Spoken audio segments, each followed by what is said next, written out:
Hi there, Ben Fuller from Modi here with the No Tips and Tricks video. Today we're going to be having a look at filters inside of Pipedrive. So filters are one of the most powerful aspects of the system. You can surface data for reporting and marketing purposes inside of filters, and you can also export the filter to CSV or Excel. So if we click over here on the top right and click on filters, you can see I've got a number of filters here. Some of these filters have been favorited. So if I click the star, that means they will appear here in my favorites. I can remove them like that. And you'll see some of these filters here have a little lock symbol against them. That means that they are private filters here. So if we set this to private like this, right, what that means is that I'm the only one that will be able to see this filter.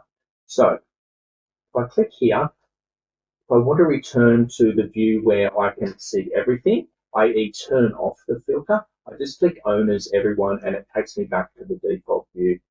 So if we have a look at this filter here, I'm going to focus on this HVC or high value client filter. Let's have a look at this. So this shows me all of my deals in my pipeline here, which I'm considering high value clients. And so you can see at this stage, I'm viewing this filter inside of the pipeline view in Pipedrive.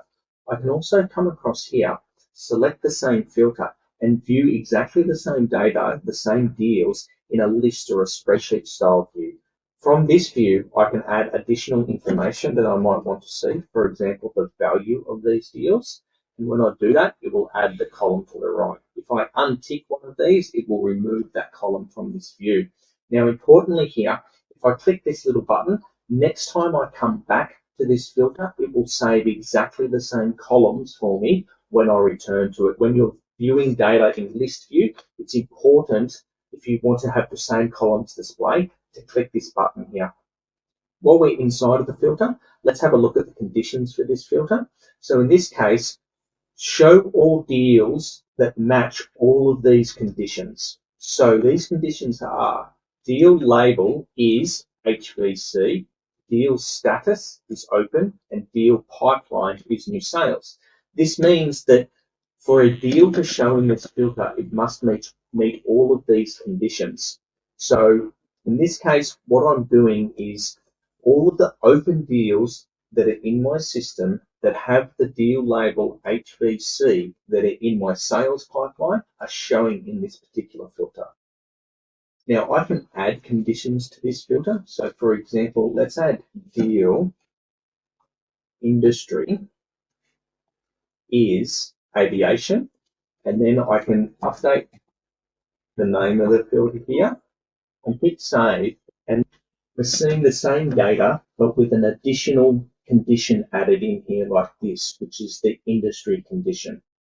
Now the next thing I could do is, if I wanted to show multiple industries in here, I could say deal industry is aviation, deal industry is education, and deal industry is finance.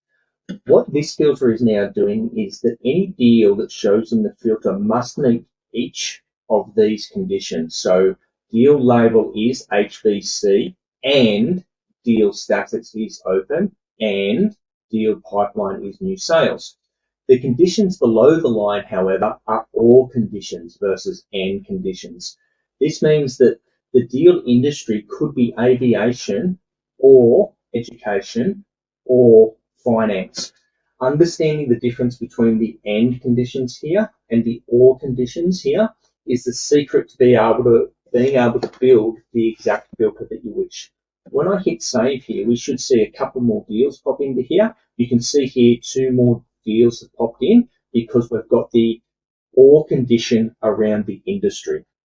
Now, if I want to export this filter, I just come up here like this, click export filter, choose whether I want to export it to Excel or CSV, click export, and down the bottom here on the left-hand side, after I press download, we should just see there is that showing there for us.